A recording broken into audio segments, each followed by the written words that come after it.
Welcome to ComSpark's Frontline series. Today, we're doing something very interesting. We're interviewing technology leaders who are sharing lessons that they've been learning in the midst of this global pandemic.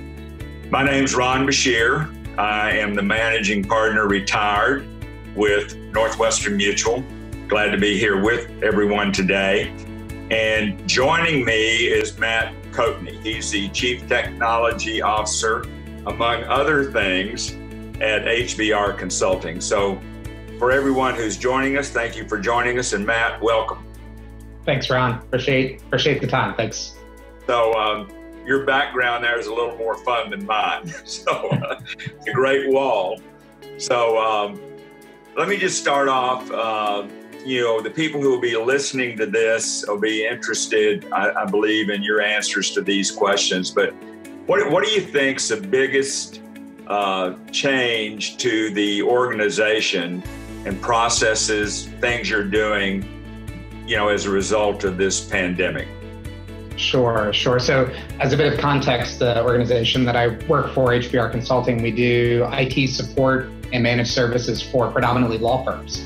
So particularly in the legal industry, we've seen this seismic shift of firms needing pretty much overnight, needing to go from a brick and mortar institution to working fully work from home, and in a time frame that they had never envisioned before. So it drastically changed the way that they operate. Thankfully, from an IT perspective, we had already planned for a lot of this and had done disaster recovery, business continuity, and really had built systems and networks that could support that ability. And so we've seen that there's been a dramatic shift in terms of the way that they work. Thankfully, we were ready for it and we were able to get them over the hump pretty quickly. So it sounds like that this is actually a sweet spot, the very thing that everybody's facing, and some are so surprised. This is a sweet spot for your organization. It's been helpful, absolutely. We've been grateful and thankful that we had the foresight to plan for that. I know other organizations and other industries that have had it tougher in terms of needing to shift quickly to that kind of environment. But yes, having that background has been helpful and having a plan in place to do so.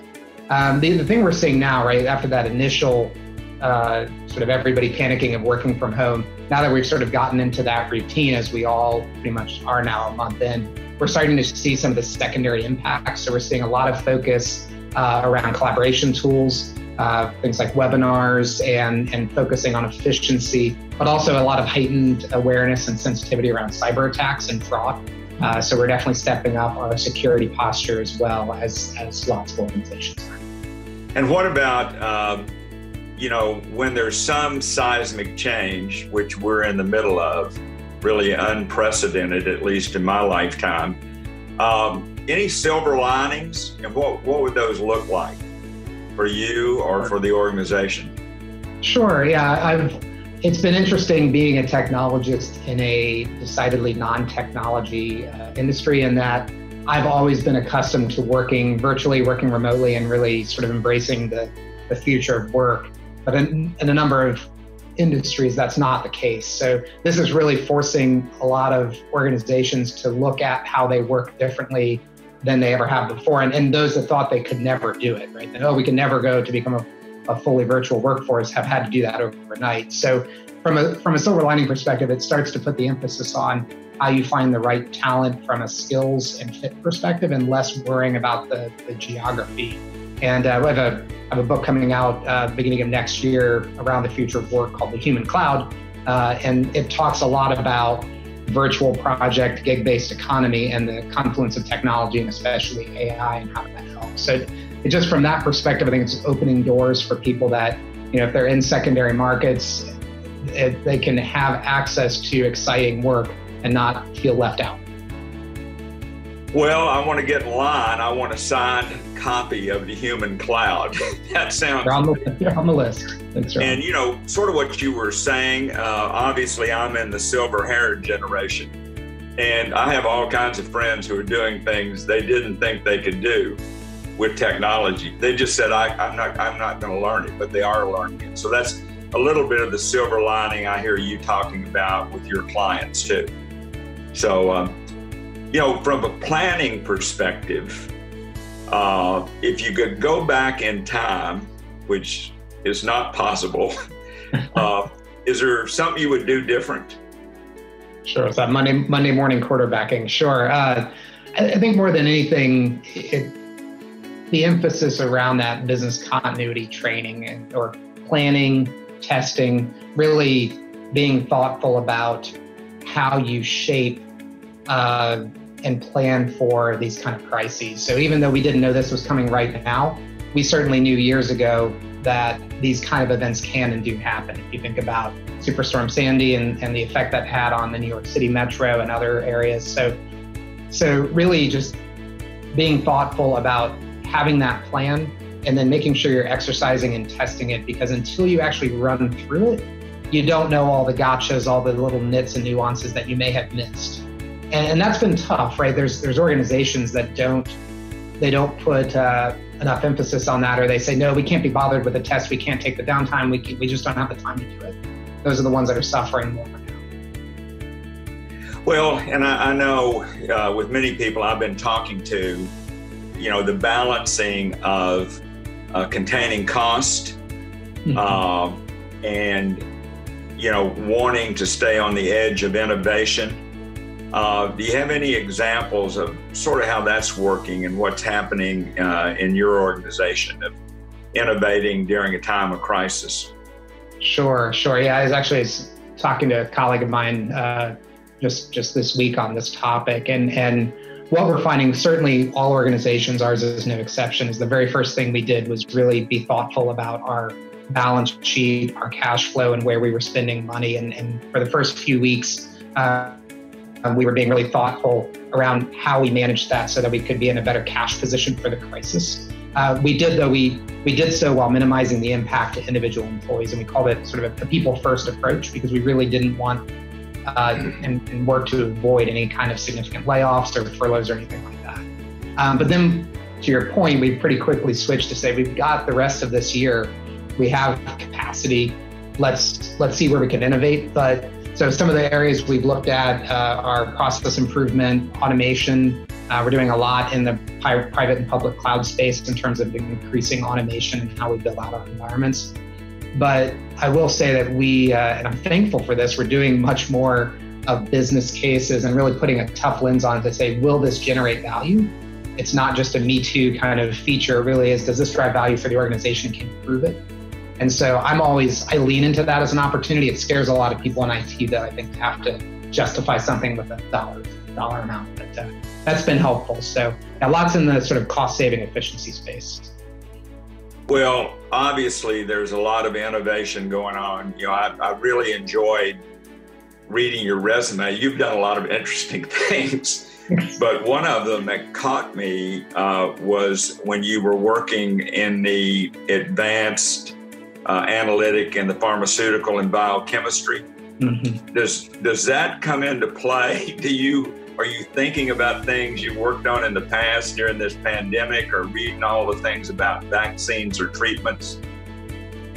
It's a good point. It has helped. I have a background in biochemistry. Some of my first work was in the pharmaceutical industry. So it's been helpful to just put I think more of a fact-based lens on what is going on, and to be cautious and conservative in following the right guidelines, but also not sort of giving to hysteria.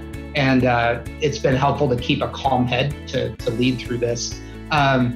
Definitely from a technology perspective, a lot of that early work that we did in analytics, I'm seeing now coming out with some of my former colleagues in companies that are really front lines doing a lot of the pandemic projections and forecasts and alerting systems and things like that. So it's neat to see that come to play. I'm a little bit envious, but excited to see that come to fruition for folks.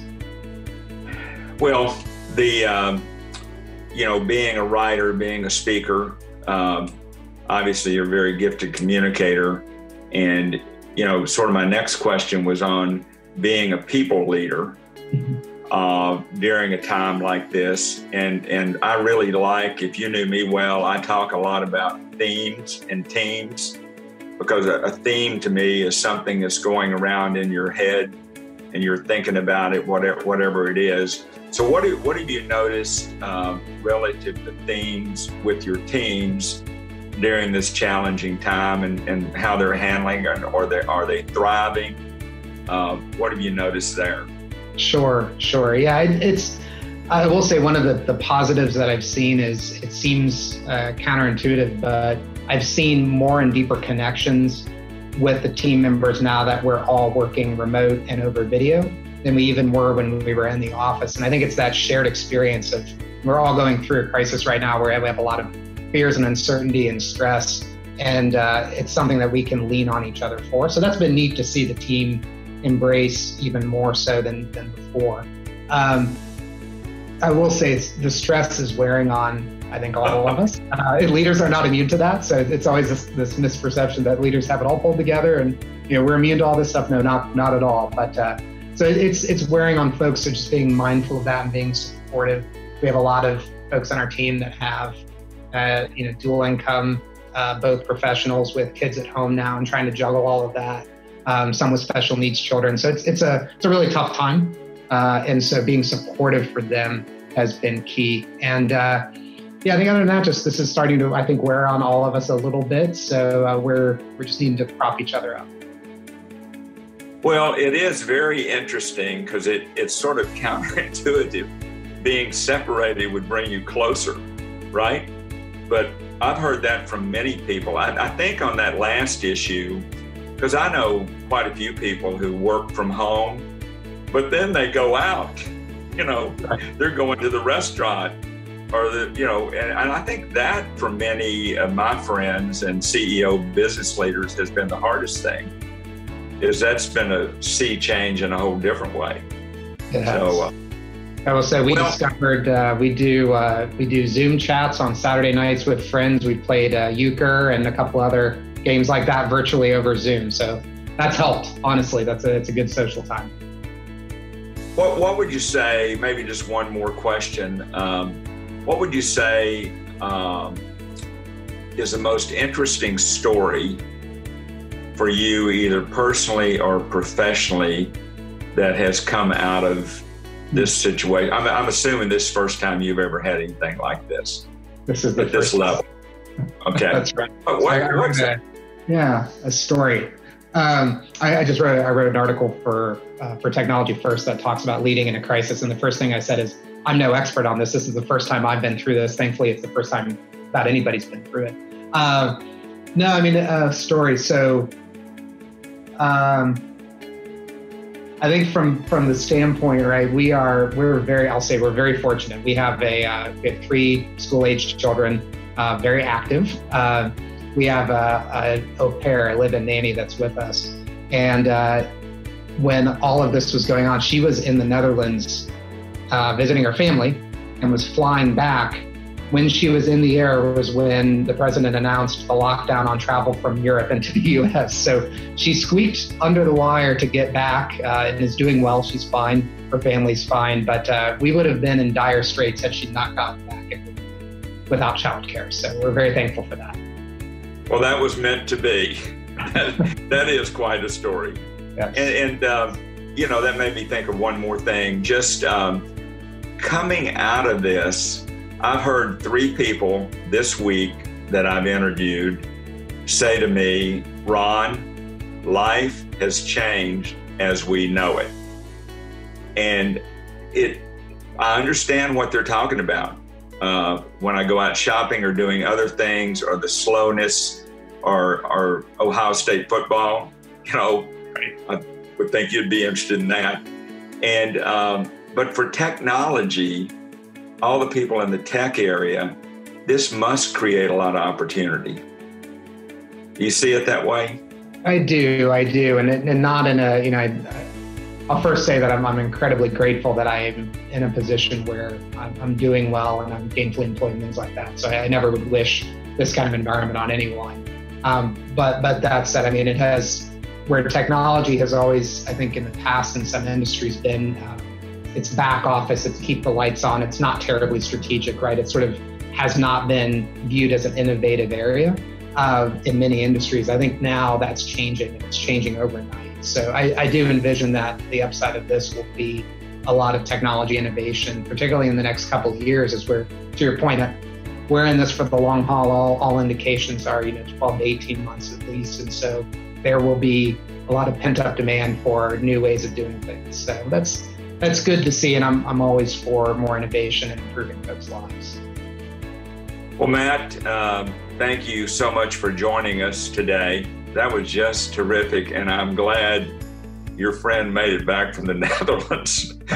I can imagine.